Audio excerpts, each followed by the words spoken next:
Hi all. Understanding that there are a wealth of interpretations around Daniel 9, we would need to ask ourselves why. Why are there a wealth of opinions around Daniel 9? Well, because it is very pertinent to the end times, and it is central to understanding the structure of the end times. And necessarily anything that is important to understanding things, which the Bible seeks to make clear, Satan will seek to confuse. I was requested by someone on academia to review their research, which was inaccurate to say the least. And this person did much like what hyper-dispensationalists do, and they try to segment things unnecessarily. So he structured the first 7 weeks and 62 weeks and like 3.5 and something else in different time periods to lead to different events, and said that the culminating factor was something to the effect of 164 BC. And so my thought about that is, what is the drive for people to make historical what is prophetic? You lose the integrity of the entire prophecy and the meaningfulness of the entire prophecy when you make it related to some historical event which has nothing to do with us whatsoever. And so trying to impress upon people who are in error that they are in error and they are bound and determined to think that they are right is a fool's game, and I try not to do that. And I pointed out to this person, I said, if you are familiar with my research at all, why are you telling me this? Because it is at that point a waste of time. I have been through this backwards, forwards, sideways, all the ways, comparing as many scriptures as possible, Old and New Testaments, to derive the information that I have gotten. And he's literally just referring to one verse to try to go through his stuff, taking the body of scripture into account, not at all. And so I was like, why are you doing that? Why are you seeking feedback from people you disagree with when you haven't supported your research at all? And all those people do is say, you're not right.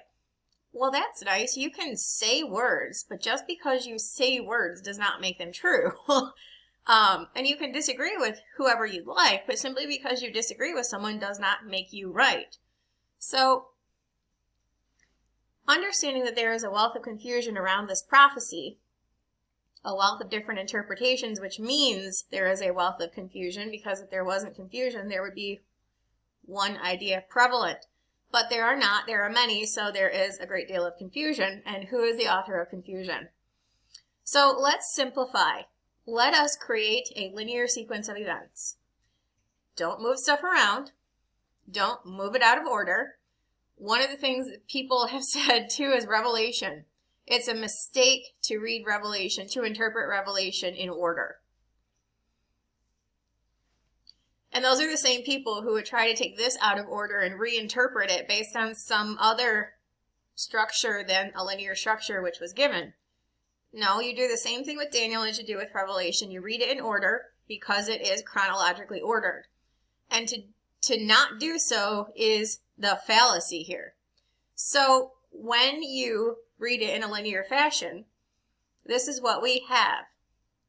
70 weeks are determined upon thy people and upon thy holy city to finish the transgression, to make an end of sins, and to make reconciliation for iniquity, and to bring in everlasting righteousness, and to seal up the vision and prophecy, and to anoint the most holy. Know therefore and understand that from the going forth of the commandment to restore and to build Jerusalem unto the Messiah the Prince shall be 7 weeks and 62 weeks. The street shall be built again and the wall even in troublous times. And after 62 weeks shall Messiah be cut off, but not for himself. And the people of the prince that shall come shall destroy the city and the sanctuary, and the end thereof shall be with the flood, and unto the end of the war desolations are determined. And he shall confirm the covenant with many for 1 week, and in the midst of the week he shall cause the sacrifice and the oblation to cease, and for the overspreading of abominations he shall make it desolate, even until the consummation, and that determined shall be poured upon the desolate. So this is talking, if you read the whole chapter of Daniel 9, talking about physical temples. That is what is in view here, is physical temples, all three of them, if not overtly stated, covertly stated, but they're all actually overtly stated. 70 weeks are determined upon thy people and upon thy holy city. The first 3 of which were fulfilled after the first 69 weeks of years, and the last 3 of which will be fulfilled after the 70th week of years at its conclusion. So the data points that we're given in a linear fashion, we're given the reason for these things and what the outcomes will be eventually. So the linear sequence of events, okay? Know therefore and understand that from the going forth of the commandment to restore and to build Jerusalem. This is in Nehemiah 2.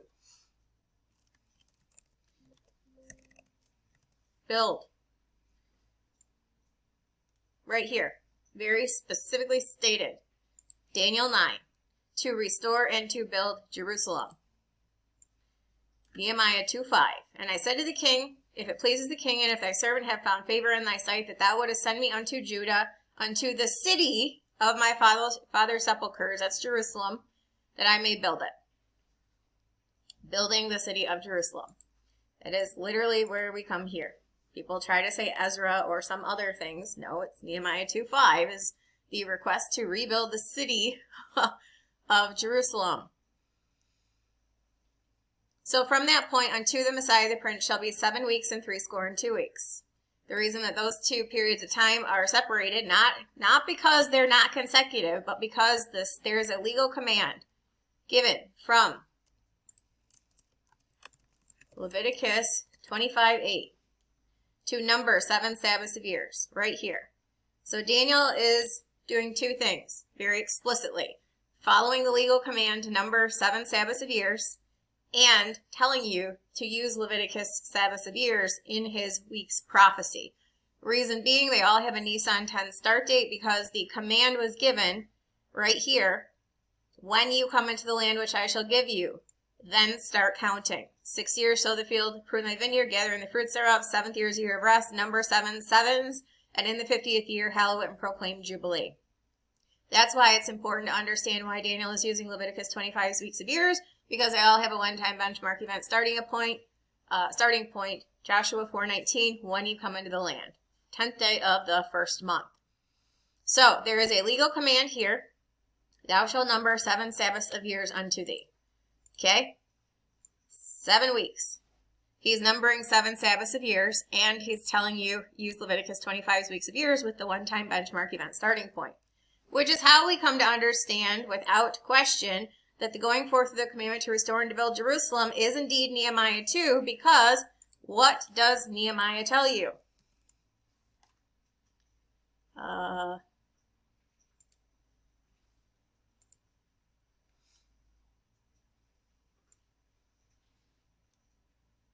When specifically he was given that command?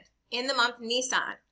So there's a Nisan 10 start of weeks of years, which Daniel is referring to. So the commandment to start the count of that is going to begin with an event that obviously was Nisan 10. You're not specifically told Nisan 10, but you are told in the month Nisan, which you would expect. Part of the double check system. Unto the Messiah the Prince. It's going to end an even period of time later, so it begins in the month Nisan. It's going to end in the month Nisan, but specifically Nisan 10 is the date reserved for weeks of years, because that is a specific day upon which Israel entered her promised land. So if it started on Nisan 10 is the date you're looking for. That was triumphal entry unto the Messiah the Prince. It was the first presentation of the kingdom to Israel. They rejected it, which is why it says after that period of time, 62 weeks, or at the conclusion of the first 69 weeks of years, shall Messiah be cut off. Yes, 4 days after the unto the Messiah the Prince. At which point he finished the transgression, made an end of sins, and made reconciliation for iniquity, when he was cut off, but not for himself. To finish the transgression is what he specifically stated he was doing. It is finished. Tetelestai, paid in full. To finish the transgression is the transgression against the old covenant, and he permanently shut it up, which is to make an end of sins. Because he paid for the transgressions under the first covenant, which is what Hebrews 9 said, and then he permanently put it away so it could never be transgressed again. And that same death and shed blood on the cross instituted the new covenant, whereby we are saved in the finished work by the finished work of Christ on the cross, if we profess faith in said finished work. That is to make reconciliation for iniquity, reconciling man to God through the finished work of Christ on the cross.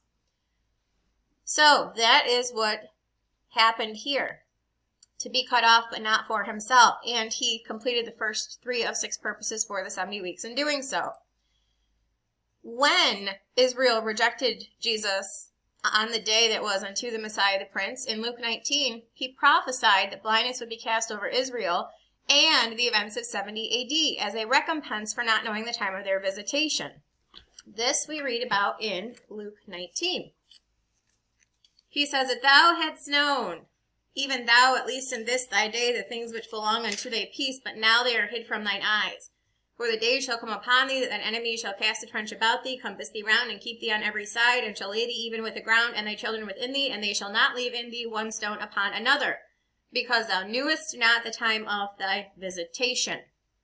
The events of 70 AD were a direct recompense for Israel rejecting the king coming to bring the kingdom. As a result, they would lose their city and their temple, which is very specifically what the next part of this prophecy says. It is regarding 70 AD, and specifically the second temple.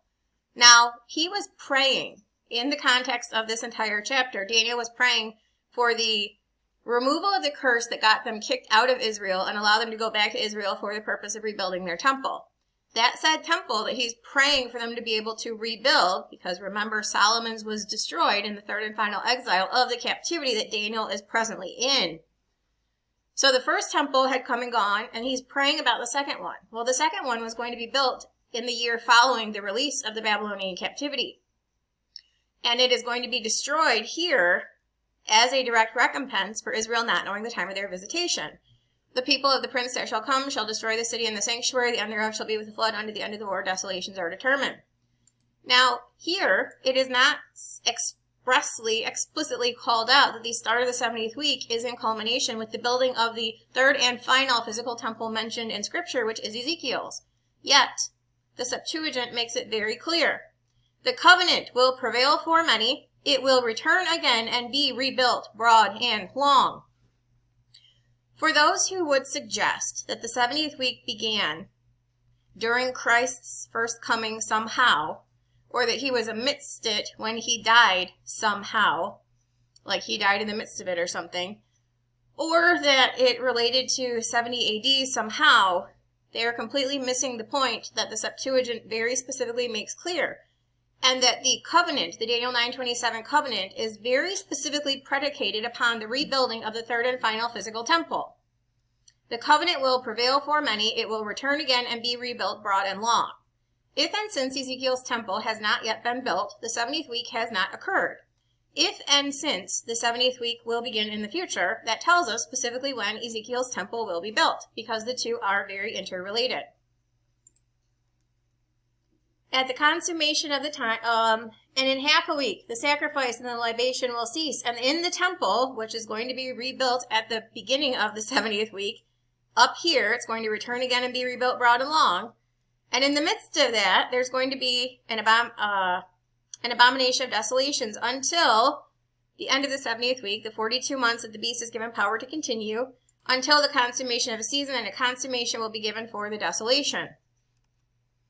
This is the problem I have with people who think that the 70th week is historical, or that think it's half done. Where then, please tell me, is Ezekiel's temple? Because if you get out of your head long enough to think that you're right and actually cross-reference the Scriptures, you don't even actually need to go to the Septuagint, but it makes it really helpful. You can do it without going to the Septuagint, but you have to cross-reference multiple prophecies, Old and New Testament, to understand. And even Revelation 6's an expositional study of Revelation 6's first seal will take you to the same conclusion. All of these across the body of Scripture tell you very precisely, very clearly, that the 70th week will commence with the measuring for the rebuilding of a physical temple. And the only one mentioned in Scripture that hasn't been built yet is Ezekiel's.